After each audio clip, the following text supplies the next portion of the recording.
इस्लाम के प्रवर्तक पैगंबर मोहम्मद सल्लल्लाहु अलैहि वसल्लम ने गैर मुसलमानों, जिसे कई लोग काफिर के रूप में संदर्भित करते हैं, के बारे में विभिन्न संदर्भों में कहा है।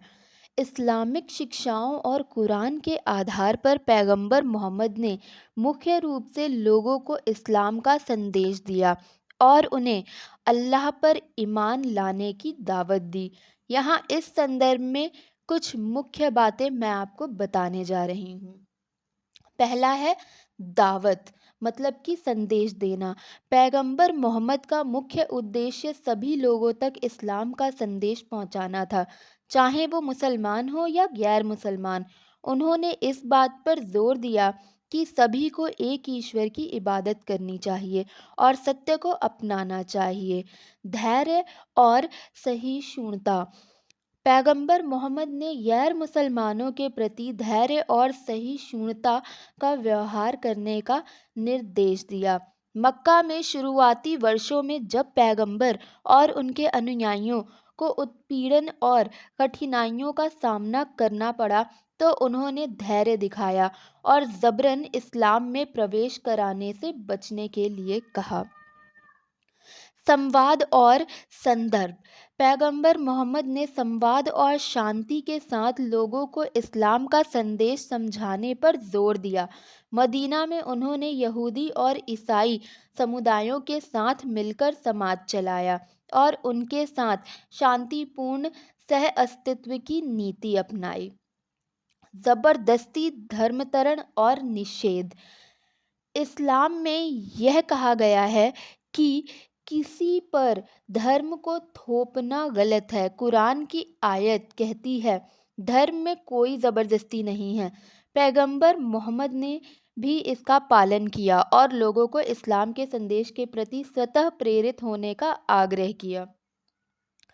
कयामत और इनकार करने वाले, कुरान और हदीस के अनुसार वे लोग जो इस्लाम के सत्य को समझकर भी उसका इनकार करते हैं, उनके लिए कयामत के दिन सज़ा की बात की गई है।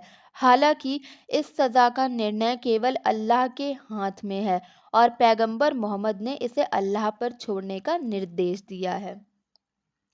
सम्मान और अधिकार, मदीना के संविधान, जिसे मदीना चार्टर के नाम से जाना जाता है, में गैर मुसलमानों को भी धार्मिक स्वतंत्रता दी गई थी और उनके अधिकारों की रक्षा की गई थी। यह चार्टर पैगंबर मोहम्मद द्वारा स्थापित किया गया था, जिसमें सभी समुदायों को एक समाज में शांतिपूर्ण ढंग से जीने का अधिकार दिया गया है। अंततः पैगंबर मोहम्मद ने काफिरों के साथ संवाद, धैर्य और सह अस्तित्व का संदेश दिया, लेकिन अंततः धर्म के बारे में सच्चाई को स्वीकार करना व्यक्तिगत निर्णय पर निर्भर करता है। पैगंबर मोहम्मद सल्लल्लाहु अलैहि वसल्लम ने काफिरों, गैर मुसलमानों या जो इस्लाम के संदेश को नहीं मानते के बारे में कुरान और हदीस के आधार पर कई शिक्षाएं दी हैं। इन शिक्षाओं में मुख्य रूप से अल्लाह के एकेश्वर का संदेश देना, धैर्य रखना, ज़बरदस्ती धर्म परिवर्तन न कराना और न्याय के साथ व्यवहार करना शामिल है। आखिर काफिर कौन है? इस्लाम में काफिर शब्द का अर्थ है जो अल्लाह के एकेश्वरवाद को नकारता है या उस पर विश्वास नहीं करता। इसका अर्थ केवल उन लोगों के लिए नहीं है जो गैर मुसलमान हैं, बल्कि यह उन लोगों के लिए भी हो सकता है जिन्होंने सच्चाई को पहचानने के बाद उसे अस्वीकार कर दिया। कुरान में कई स्थानों पर काफिरों का उल्लेख है, जिसमें उनसे संवाद करने और उन्हें इस्लाम का संदेश देने की बात कही गई है। सूरह अल काफिरून में कहा गया है कि पैगंबर मोहम्मद को आदेश दिया गया है कि वे कहें, तुम्हारा धर्म तुम्हारे लिए और मेरा धर्म मेरे लिए। इसका मतलब है कि इस्लाम में धार्मिक सहिष्णुता की बात कही गई है और काफिरों के साथ शांति से जीने का निर्देश है। सूरह अल बकर में कहा गया है कि धर्म में कोई ज़बरदस्ती नहीं है।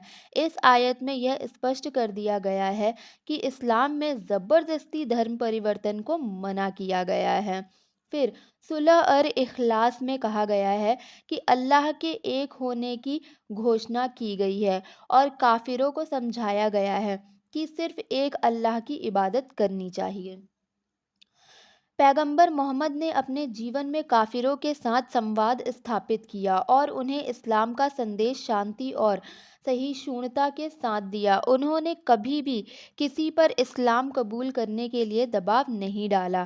مکہ کے شروعاتی دور میں جب مکہ میں اسلام کے شروعاتی ورشوں میں کافروں نے مسلمانوں پر اتیاچار کیا تو پیغمبر محمد نے دھیریہ اور سہن شیلتا کا پریچے دیا۔